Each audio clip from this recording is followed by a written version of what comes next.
Hi, welcome back. Welcome to Insect Systematics lecture series. So we were discussing the general characters of orders and economically important families. In fact, in the last class, we started discussion on the beautiful, beneficial, but also economically very important order. In fact, order Lepidoptera. So in the first class, we discussed on the identification features of families of butterflies. So in this lecture, that is lecture number 18B, I'll be mostly concentrating on the economically important families of moths. Okay, so this is where we are now, order Lepidoptera. And as we know now that there are 4 suborders have been identified as per the recent classification system. Those 4 suborders includes Zeugloptera, Aglassata, Heterobathmina, and Glassata. So this Glassata includes mostly more than 99% of total lepidopterans, which consists of infraorders such as Dacnonypa, Neopsistina, Ixoporia, and Heteroneura. So among these, infraorder Heteroneura, okay, contains 2 clades. So one is Monotricia and Ditricia. So this is what we were discussing. So this is the classification which is adopted now. So we know that Ditricia means it includes 2 pores. Okay, so the copulatory pore present on the 8th abdominal sternite, whereas egg pore on the 9th abdominal sternite. Whereas Monotricia consists of only single pore, which is usually found in the on the 9th sternum. So the Ditricia means in female insects have got 2 pores. One is copulatory pore on 8th sternite. So egg pore on the 9th, 10th fused sternum. So whereas Monotricia means it will have only 1 pore that is present on the fused segment of that 9th and 10th. So both copulatory pore and the egg pore are actually found in the single segment. So that is the difference between the Ditricia and Monotricia. In fact, more than 97% of the lepidopterans belongs to this clade Ditricia. Okay, so this comparatively bigger group. Okay, so in the last lecture, that is lecture number 18 here, we discussed on the families of butterflies. Mostly they all belongs to superfamily Papilionidea. So, but in this lecture, I'll be concentrating on the remaining families of Lepidoptera, which mostly includes families of moths. Okay, so we'll start one by one. Plutellidae. Okay, so they are commonly called diamond back moths. Okay, so they are small insects, in fact, very delicate. So ocelli is present. Hold their antenna forward at rest. You can see here. Okay, sitting posture forms diamond-shaped markings. You can see here. So because of this triangular-shaped structure found in the anal margin of the forewing, when they are actually brought together above the abdomen at rest, so which forms the diamond-shaped markings. So that's why they are called diamond back moths. Okay, so in fact, larvae are very serious pests of cruciferous crops. So they are so serious that, in fact, throughout the world, farmers struggle to manage this insect. In fact, this insect called Crutella xerostilla, this is what I'm talking about. So it is called cabbage diamond back moth, one of the worst pests of agriculture. In fact, attacks almost all the cruciferous crops. So this is the larvae and damaged cabbage plant here. Okay, so I think we can easily recognize this. So diamond-shaped markings appears on the dorsum of the insect, which is actually on the wings. So hence they are called diamond back moths.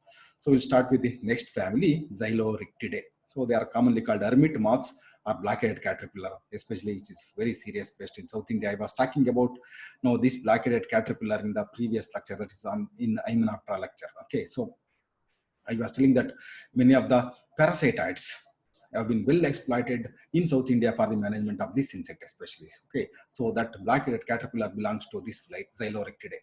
In fact, the family of the classification system of this Xylorhynchidae is actually under confused state.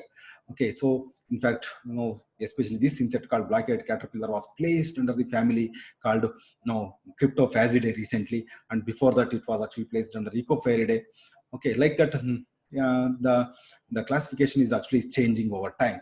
So, but as of now, this genus Opicina, especially, which is called black-headed caterpillar, is placed under the family name called Xylorhynchidae. So, what are these? So, larvae of most of these members of Xylorhynchidae are arboreal. So, that means they are pests in the tree crops. Scrapes the green matter of leaves and stays within the galleries. You can see here the larvae actually scraping at the surface of leaves, and it lives within these galleries. The characteristic feature of this Xylorhynchidae is that hind tibia with long hair-like scales. You can see here. So larvae feed in silkworm webs entangled with debris and fats. Okay, so try to remember this insect, Opicina arnocella, which belongs to this Xylorhynchidae, commonly called coconut black-headed caterpillar.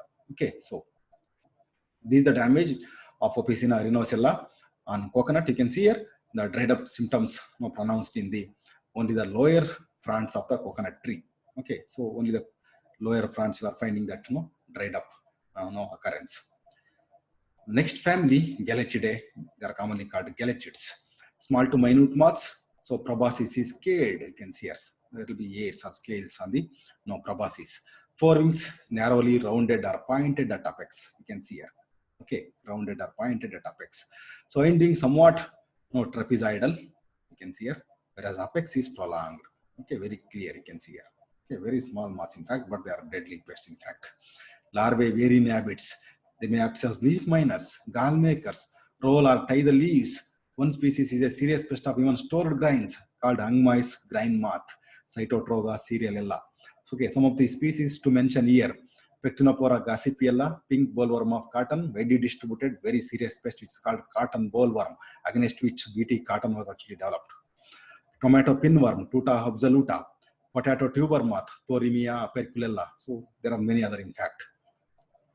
Next family, Cassidae. They are commonly called carpenter moths and leopard moths. So medium to large sized moth, wings are spotted or mottled. Hence they got this leopard name. Okay, you can see here, wings have got a lot of spots. So abdomen extends beyond wings, you can see here. Yes, right. Larvae acts as wood borers. A rare feeding habit in Lepidopterans. Okay, so most of them acts as defoliators, stem borers, okay, flower borers like that. So these since the species belongs to this family are adapted to wood boring. Okay, I'm talking about hardwood of forest trees. So you can see here one of the pests in coffee, which is called coffee red borer, Jujera coffee. Okay, one of the serious pest of coffee. So like that, this Lepidoptera has adapted to varied habitat and hence, okay, become serious pests of crops. Next family, Pteroporidae. So they are commonly called plume moths.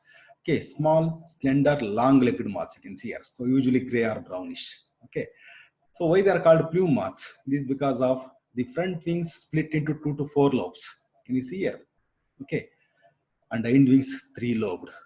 Okay, so plumes, wings are actually lobed, hence they are called plume moths in fact.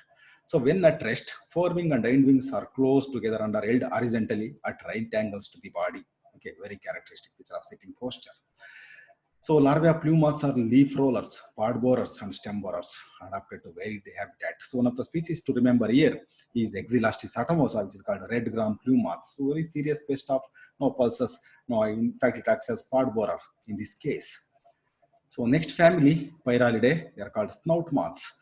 So small, delicate moths with labial palpi projecting forward, okay, into a snout-like structure. Hence, they are called snout moths. So here also proboscis is scaled. Tympanum present on the first abdomen segment. Okay, tympanal case closed medially. Okay, so very important character is pre-cinctorium, which is absent. Okay, it is a comparative character with another close family called Crambidae. In fact, this Pyralidea superfamily consists of 2 families. One I am talking now, Pyralidae, another is Crambidae, the next family. Larvae are leaf rollers, are storage pests, are inflorescence caterpillars. Okay, like few species I am pronouncing: rice moth, Carcera saplonica, very serious pest of stored products; rice leaf folder, Paraponix stagnalis; Areca inflorescence caterpillar, Tirataba mundella, like that. Okay, so what is this pre-cinctorium? So that character I will show you when you discuss about Crambidae. Okay, the next family, Crambidae, they are called close wings or grass moths. At rest, they hold the wings close about the body, hence they are called close wings. Okay, they are placed near to body. Tympanum present on the first abdominal segment, tympanal case open mesially. This is what I am talking, whereas in case of Pyralidae, it is closed. Okay, I'll show the comparative picture so that you will better understand. So pre-cinctorium is present. So what is this pre-cinctorium? A structure which joins 2 tympanic membranes, you can see here. So this is what I was talking, is the pre-cinctorium which is present in case of Crambidae, whereas it is absent in case of Pyralidae. That's how we can easily distinguish these 2 families. Larvae are stem borers, fruits, roots, some possess gills even. Okay, larvae possessing gills and survive in water. Few species to mention here: Paddy stem borer, Cirphophaga incertulus, very serious pest of paddy. Brinjal shoot and fruit borer, Leucinodes arbonalis. Maybe all of you have seen this insect. When you cut the brinjal fruit, you may find the light pink colored larvae inside. Okay, so it's just fruit borer as well. So how do you distinguish Pyralidae and Crambidae? So I was telling there are two families under Pyralidae, Pyralidae and Crambidae. Why I'm repeatedly telling this is that in the world literature, this family was actually identified with so many superfamily was identified with so many families. So now there are only two families are recognized. Pyralidae, pre-cinctorium is absent here. There is no structure. You can see here there is a structure. This is the pre-cinctorium which is present in Crambidae. So whereas tympanal case is closed here, it is closed, but here you can see it is open.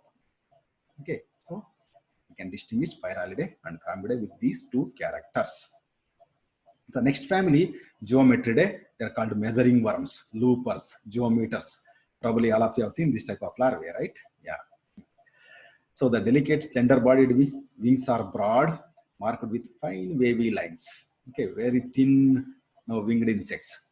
The characteristic feature of Geometridae subcosta in hind wing is actually bent like this. Okay, this is the character, which is that I'll repeat. The basal part of subcosta makes an abrupt end like this. You can see here, and usually fused with RS near base. Yes. Okay, so this is the characteristic feature of Geometridae. Okay, I am talking about this hind wing. So larvae have 3 or 4 pair of frolics and moves in loping motion. You can see here. So 2 in many cases. Yeah. So that's how they move like this. Okay. So peppered moth, Biston betuloria. So most of the biological books, this example has been given. So you study about industrial melanism, you will know more about this insect. For example, the next family, Bombycidae, they are called silkworm moths. Okay, who do not know about these insects? Okay, all of you have seen these. Now, mulberry silkworm includes one of the most beneficial insects called Bombyx mori, native of Asia. Wings usually without a transparent eye spot, which is a comparative character with another family called Saturnidae. So antennae bipectinate in both the cases, in fact. Okay, next family as well.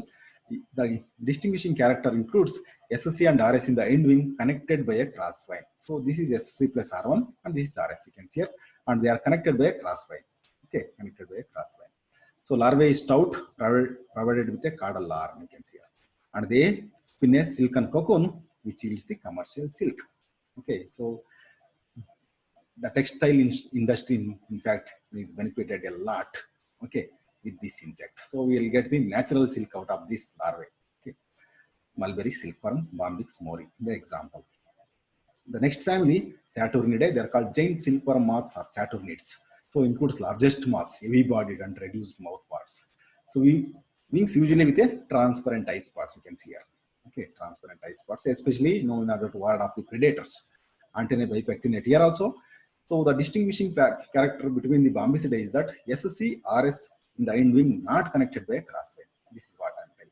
Okay, in the previous case you saw that the connection, the crossway. Larvae are also stout, in fact, heavy-bodied. They feed on different host plants.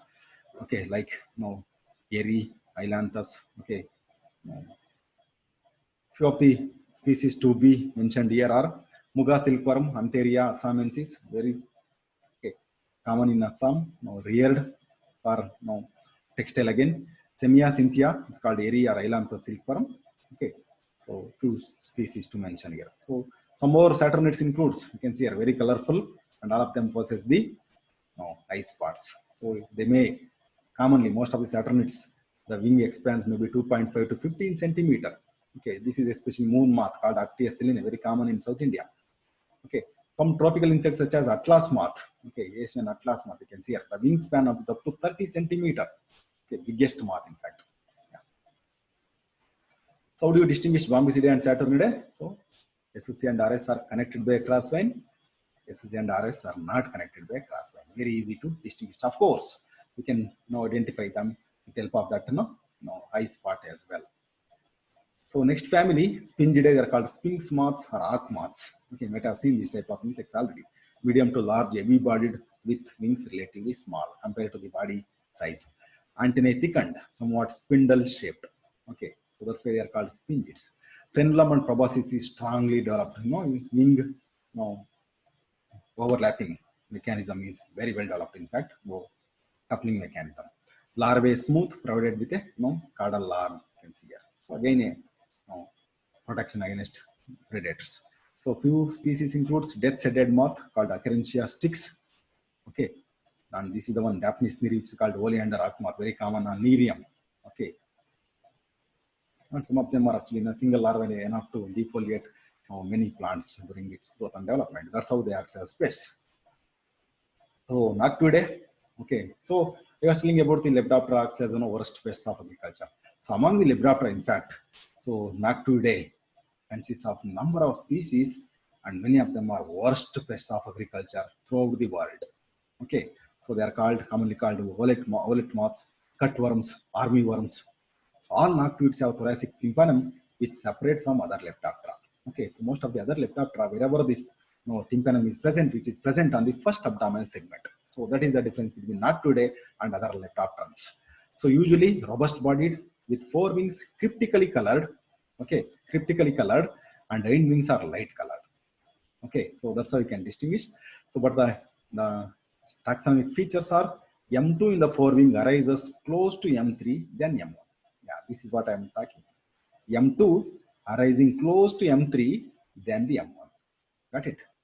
And similarly, in the case of hind wings, having SC plus R1 and RS are fused with discal cell. You can see here near the base only. You can see it. For some distance they are closed and then they are separated.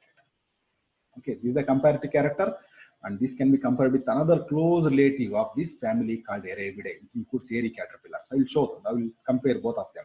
Okay, so larvae are smooth, dull colored usually.